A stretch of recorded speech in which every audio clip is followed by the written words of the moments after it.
Do distribution constraints affect the productive efficiency of a good? For example, storage space, post-production, pre-sale, does that affect the production efficiency or does it count towards the allocated efficiency? The question is, when we have sort of, many times we have questions about how many means of production possibility frontier questions, which says, let's say that if we have two commodities X and Y, and it says, well, the capital constraint, let's say, is this, the labor constraint, say, is this, and then strangely the question says, well, but you need to store X in storage, and therefore you have another constraint. And you're saying, why should that interfere with production consideration?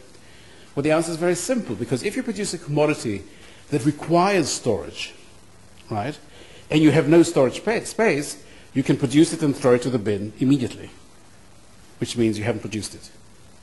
So this is not a light distributional question. It's not a question of whether you can distribute it using vans or trucks or whatever it is. It's a very fundamental question. It says storage is part of the production process. If you cannot store the commodity, you have to throw it away. And that's when the storage becomes a constraint. So if X in this case has to be stored, and the constraint is that it has to be, that you only have so much storage space, the production possibility frontier will therefore become this.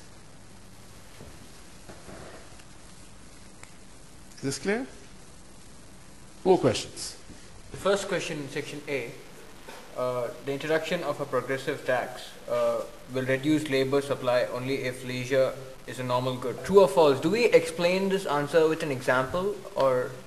Don't ever try to relate to real life stories, although it is important, but usually you don't have enough tools at this stage to analyze them.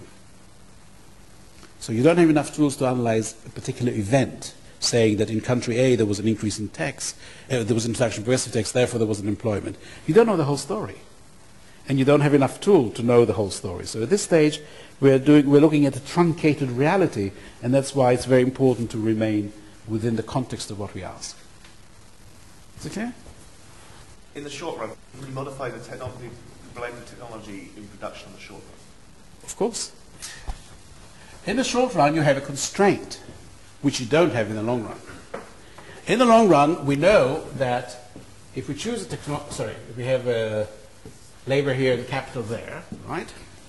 And we know that there are all these isoquants that describe here. So we know that for any factor prices, this is an isocost function, right? We know that in the long run, we would want to use this combination of labor and capital to produce X naught, right? Now, what is the long run expansion path tell us? It tells us that, well, in some families of function, it's easier because normally it can actually go anyway. But in all homostatic function, if you take this line, the same slope everywhere, then the line connecting all these optimal choices is going to be a straight line. So this will be x1, and well, and you have these are all the same line, the same slope, the same factor prices. So if you choose capital labor for A, you'll choose the same for B, the same for C.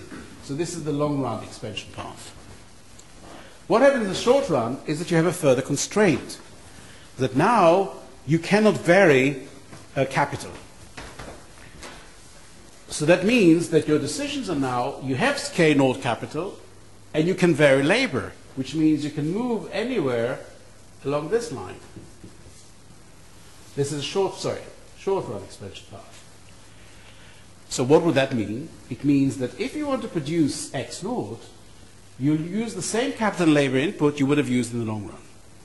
But if you want to produce X2, you will now use this combination rather than this one. And this one is a different one. K naught over L2 is different than K naught over L naught, and even different than this one, which is K naught over L1. Is this clear?